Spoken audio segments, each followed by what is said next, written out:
Hello and good morning. We're back for another episode of Spinnerfit. So we've got a little bit of confusing news. It would be usually, but for me, it's not. I understand how my body works and what it's doing. So as an example, I gained 1.5 kilos. So I'm going to put my before stats at 5 weeks and my after stats at 7 weeks, so you comparison and can see what's going on. By the stats, and what's happening is my chest has come down a little bit, my legs have gone up, my waist has come down like by 10 centimeters. I've my arms have come down and chest come down, so my legs have gone up. So I've got to actually work on bringing the chest back up, maybe use a couple of different techniques. The volume, I'm still increasing the volume at this period of time. So I'll fluctuate between a couple of different training methods. And, I did the lower intensity stuff. So now it's a process of increasing the volume. So I'll keep pumping the volume up until I get through further when it's time to pull the volume back. But at the moment, it's not time to pull the volume back. So the volume's going to go up. Also, I think I've got to manipulate the nutrition a little bit, so I'll get done with that. So basically, I've been having 2 coffees a day with a little bit of dash of milk. I'm going to take one of them away for now. I might make it stricter as well. I did start posing last week as well, or this week, sorry. So that's started. That's going to be more energy output. I'm going to up the cardio by 5 minutes. I was going to do 15, but I look at it as I don't need to be as strict yet. I've got a bit of time still. We've got a bit of time. I've got plenty of time to mess with. What I think I'm at week 18 now for this transformation as it's counting down. I've got a little bit extra time, but that's okay. I deliberately made it this way. So I think that's basically it that is proceeded over the week. I still got to bring you a food blog. I haven't brought you a food blog yet because I'm sort of it's more sporadic. That's like someone asked me today, well, how many calories you eat? I'm like, I don't count calories. So I'll give you a breakdown so you can sort of understand what I do. So I eat either four eggs or something in the morning. Okay, so 4 eggs or 6 eggs. If I eat 4 eggs, I'll probably eat some mince with it, like a little bit, like probably 100 grams or something.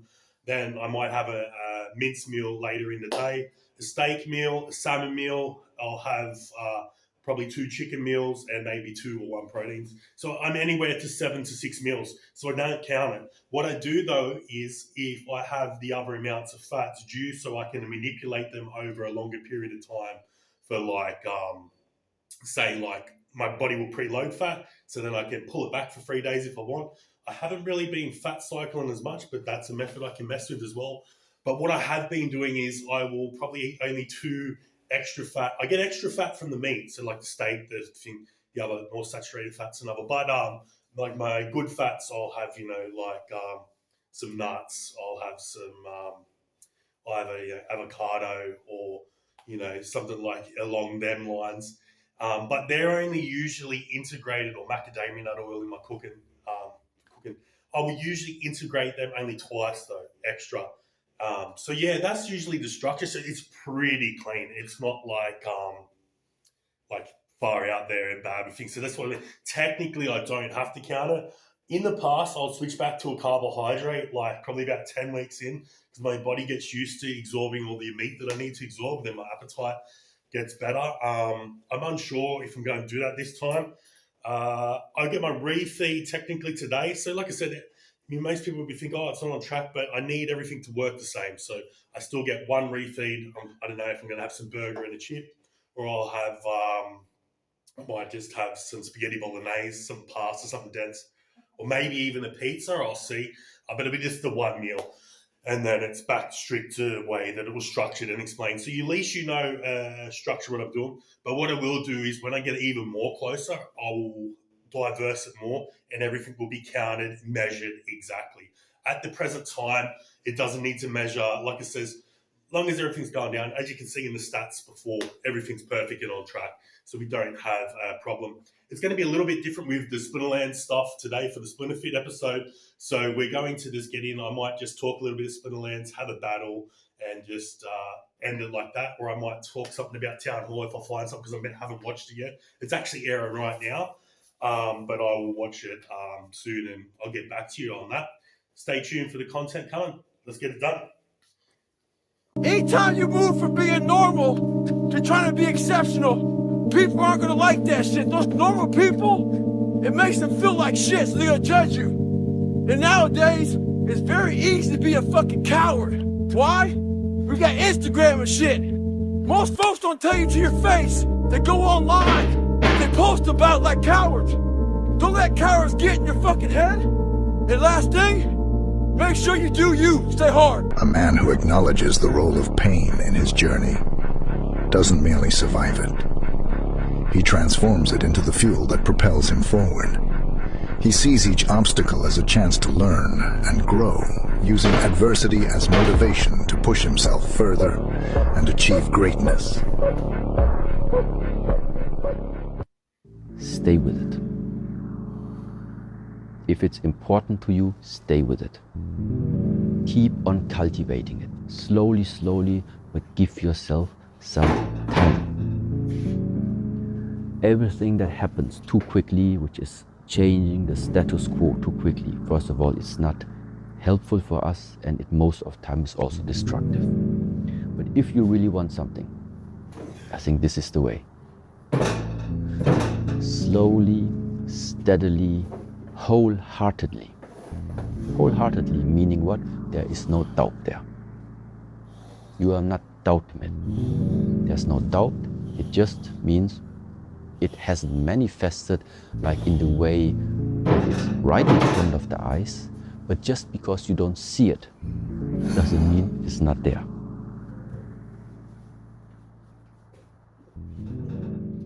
A man found an eagle's egg and put it in the nest of a barnyard hen. The eaglet hatched with the brood of chicks and grew up with them all his life. The eagle did what the barnyard chicks did, thinking he was a barnyard chicken. He scratched the earth for worms and insects. He clucked and cackled. Years passed. One day he saw a magnificent bird above him in the sky. It glided in graceful majesty among the powerful wind currents, with scarcely a beat in its strong golden wings. The old eagle looked up in awe. "Who's that?" he asked. "That's the eagle, the king of the birds," said his neighbor. "He belongs to the sky. We belong to the earth. We're chickens." So the eagle lived and died a chicken, for that's what he thought he was. The moral of the story: when you live among chickens, it's hard to soar like an eagle. Your thoughts and behaviors are greatly influenced by the people you meet with. Select friends wisely. Focus on the process, not the outcome. The fundamental reality in Stoicism is that we control what we put into things, but not what we get out of them. We control whether we do our best, but not whether we receive the best.